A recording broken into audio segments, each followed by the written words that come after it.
জাতীয়তাবাদ শব্দটি আছে, এই শব্দের সাথে এর চেয়ে বড় প্রতারণা আর হইতে পারে না।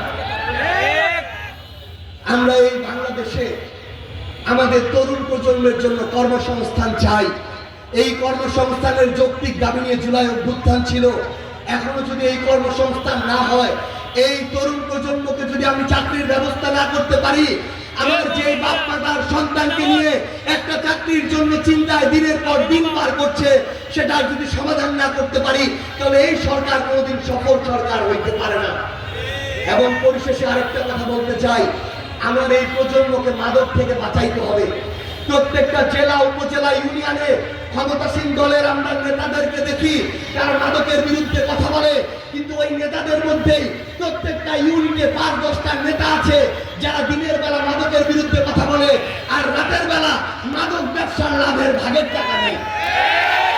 আমরা নেতাদেরকে দেখি যে নেতারা যখন মাদক ব্যবসায়ীরা গ্রেপ্তার হয়, মাদক কারবারিরা গ্রেপ্তার হয়, তারা 15 দিন যেতে না যেতেই ওই নেতাদের রাজনৈতিক সেন্টারে আবার থানা থেকে জামিন নিয়ে আমাদের চোখের সামনে ঘোরাঘুরি করা শুরু করে।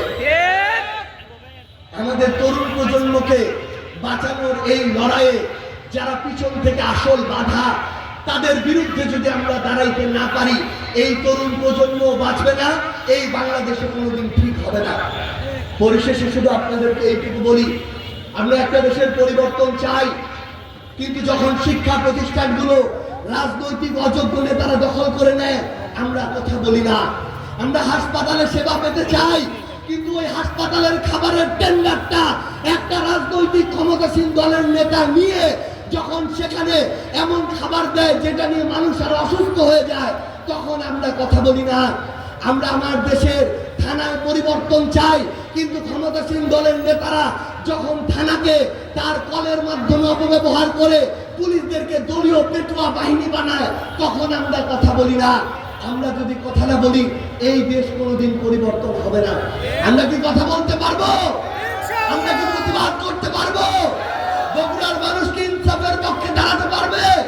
বগুড়ার মানুষ কি ন্যায়ের পক্ষে দাঁড়াতে পারবে? এই ন্যায়ের পক্ষের একজন সহযোদ্ধা, আমাদের সহযোদ্ধা, যাকে আমরা আমাদের এই বগুড়ার সদর উপজেলা চেয়ারম্যান পদপ্রার্থী হিসেবে ঘোষণা করেছি,